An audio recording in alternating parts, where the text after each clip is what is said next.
Okay, Rustin, same exothermicity of reaction, but we have discussed in the previous lecture, that is endothermicity. So this one I will put as a lecture 1. Right, and that was a previous was a, I didn't give any part, so we will consider that part as a 1 or this as a 1. But you kindly follow my previous lecture, which is about the definition and what are the graphical represent. कैसा वो graph मैंने बना चुका था, कैसे मैंने आपको सुना. Now come to the point here. See, about 80 to 90% of the combination reaction are exothermic by nature. Not all, but let's say 80 to 90%. अब आप एक वो रिएक्टेंट लीजिए, ये एलिमेंट को लीजिए, ये दोनों हो गया आपका रिएक्टेंट. ठीक है, ये आपका क्या बनाएगा, बॉन्ड के द्वारा बनाएगा ये प्रोडक्ट. ठीक है ना, ये हम लोग पढ़ चुका था पिछले लेक्चर में कि एक्सोथर्मिक रिएक्शन किसका होता है, जहां पर total energy of the product is less than the total energy of the reactant. इसीलिए हमारा ये क्या होता है, ये टर्म्स हमने डेल्टा एच क्यों लिखा है, ये इसका मतलब होगा एंथैल्पी चेंज. Enthalpy change. ठीक है, किसी को नहीं मालूम प्लीज पॉज करके लिख लो. Enthalpy change has to be negative always. अगर पॉजिटिव आएगा तो एंडोथर्मिक हो जाएगा. Now come here, first example we have nitrogen plus hydrogen. Is this not a combination reaction? Bond making takes place because I have given there. Bond making takes place is always there. तो जब भी देखो ये combine में क्या करती है, ये बॉन्ड बनाता है. कितना बॉन्ड बना है यहाँ पर, 3 हाइड्रोजन 3 बना. पर वो बनने के बाद में एक्सेस ऑफ एनर्जी जो बाहर फेंका उसे मैं कहता है एक्सोथर्मिक रिएक्शन. पर वो हमारा क्या हो गया, सरप्लस ऑफ एनर्जी. ठीक है ना, कहां पर भेजा, ये हमारा हो गया सिस्टम. ये आपका एनर्जी हो गया लोअर, इसका एनर्जी हो गया हायर. मैं ये से माइनस करके मेरा वैल्यू तो नेचुरली मेरा लोअर ही आ गया, तो मेरा एनर्जी यहाँ पर लेस है, वो आपका चला गया. बॉन्ड फॉर्मिंग जितने बनाए, कितने बनाए यहाँ पे, नाइट्रोजन देखो कितना से बनाया, 3 हाइड्रोजन. मीन्स ये पिरामिडल शेप है. क्या शेप है, पिरामिडल टाइप का शेप है. और उनके एक्स्ट्रा एनर्जी चल जाएगा वो डेल्टा. तो डेल्टा इज नथिंग बट, कहीं कहीं में लिखता है वो डेल्टा इज इक्वल टू ये enthalpy change, sorry 0 means minus में जा रहा है. Next this is also combination. Actually combustion reaction होता है. फॉसिल फ्यूल को ऑक्सीजन से आप रिएक्ट करिए, क्या होता है, कार्बन डाइऑक्साइड. हीट होता है ना, जनरेट लाइट भी होता है, हीट भी होता है. तो ये बॉन्ड COO मीन्स यहाँ पर आपका बैलेंस ही होगा. कार्बन का 4, 2 वो यूज करेगा, एक ऑक्सीजन का 2 यूज करेगा. तो वो बॉन्ड बनने के बाद में जो भी एक्स्ट्रा एनर्जी जो रिलीज होगा वो आपको बाहर फेंक देंगे. That is nothing but enthalpy change. Enthalpy change means total energy of the product is always lesser than the total energy of the reactant. ये फिलोसॉफी है. ये भी आपका कॉम्बिनेशन रिएक्शन. ये कॉम्बिनेशन ये आपका क्या बनाता है, पढ़ा था वो हम लोग किसमें, कॉम्बिनेशन रिएक्शन. ये क्विक लाइम है, कैल्शियम ऑक्साइड प्लस वाटर क्या होता है, ये स्लिक लाइम बनाता है. फिर हीट को लिबरेट, ये भी आपका कॉम्बिनेशन रिएक्शन में आ गया. ठीक है, ये हम लोग क्विक लाइम कहते हैं और इसे कहता है स्लिक लाइम, कॉमन लैंग्वेज. यहाँ आपका हो गया, ये देखो ये आपका हो गया रेस्पिरेशन. हम लोग जब भी वो रिस्पायर करते हैं, ठीक है ना, तो हम लोग क्या लेता है, ऑक्सीजन लेता है. ऑक्सीजन लेने से हमारा बॉडी के क्या होता है, सेल में पूरा सप्लाई होता है ऑक्सीजन. ठीक है ना, जहां पर मेरा बॉडी में अगर ग्लूकोज है तो ग्लूकोज को वो क्या करेगा, ब्रेक डाउन करेगा. तो क्या प्रोड्यूस करेगा फिर बाद में, carbon dioxide and water plus energy, जो हम लोग सांस के द्वारा लेकर के जब क्या होता है, कार्बन डाइऑक्साइड बाद में हीट चले जाता है. अब यहाँ पर देखो बॉन्ड देखो दोनों बन गया और एक्स्ट्रा एनर्जी जो था, तो ये आपका हो गया सिस्टम और ये आपका हो गया सरेंडर. यहाँ पर आपका total energy of the product is always less than the total energy of the reactant. चलो आप आते हैं मीथेन में.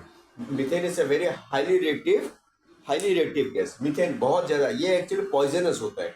किसी को पता है कि नहीं, पर ये बहुत ज्यादा पॉइजनस. अगर कोई क्लोज रूम में बैठ करके अगर ये मीथेन गैस अगर वो जनरेट कर सकेंगे, तो if there is no ventilator then people might die also.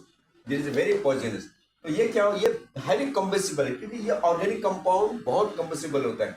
ये क्या बनाता है, वाटर एंड कार्बन डाइऑक्साइड बनाता है और हीट एनर्जी को फेंकता हुए बाहर. बॉन्ड जितना बन गया है एक्स्ट्रा एनर्जी को बाहर फेंक दिया. यहाँ मीन्स आपका total energy of the product is always less than the total energy of the reactant. चलो ये भी हो गया.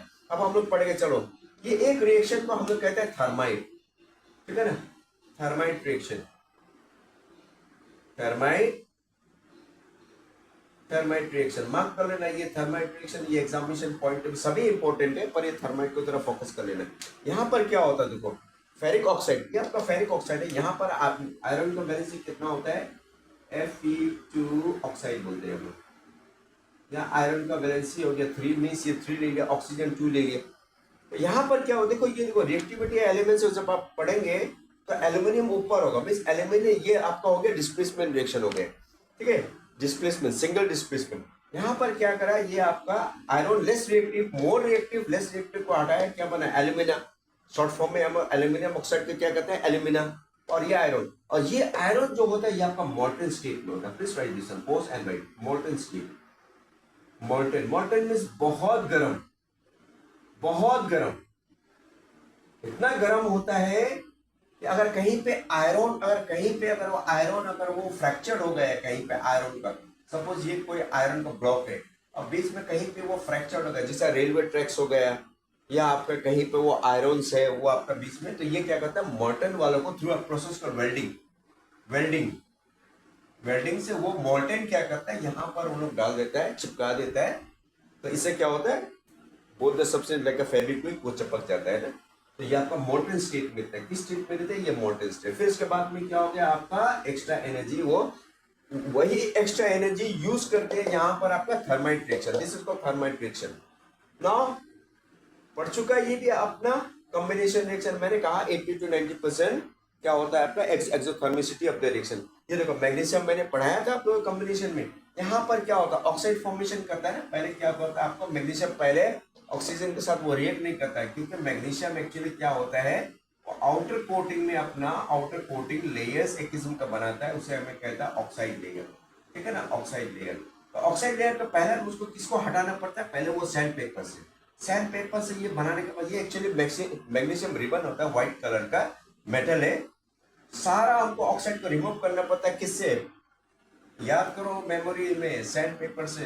मेरा लेक्चर देखो, सैंड पेपर से मैंने हटाया, यस, सैंड पेपर से आप ये फ्री हो गया। फिर उसके बाद में ऑक्सीजन से इन्होंने क्या करा, रिएक्ट करा और क्या बनाया, व्हाइट पाउडर। क्या बनाएंगे, ये आपका व्हाइट पाउडर बनाएंगे, ठीक है। और ये मैग्नीशियम रिबन भी व्हाइट कलर का होता है, ये आपका व्हाइट कलर का होता है, ये आपका व्हाइट कलर का पाउडर बनाएंगे, ये आपका व्हाइट कलर का रिबन बोला गया। पर एक किस्म का मेटल है, ये है आपका rare earth metal. Rare earth metal वो कहता है जो हमें बहुत कम पाया जाता है। Okay, then till then, if we study about these are the reaction. I think your syllabus for the exothermic reaction will be good.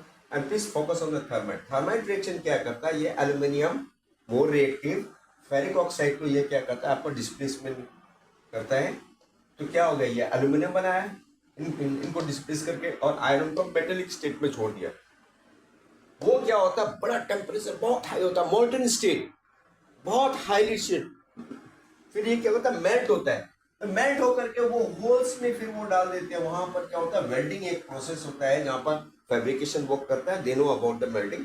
फिर इसको डाल देते हैं, और दोनों रेलवे ट्रैक्स में होता है। कहीं पे आपको देखो two of the iron get dislocated, तो उसको वो वेल्डिंग करना मतलब चिपकाना उसका मशीन से, या आपका thermite reaction, because it is exothermic, just because it is exothermic.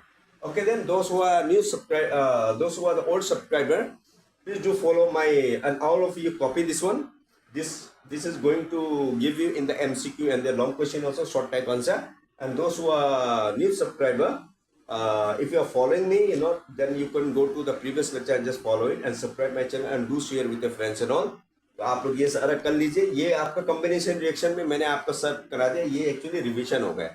इस टाइप का रिएक्शन होता है exothermic. Okay, till then share to your friends and all, then God bless you, thank you.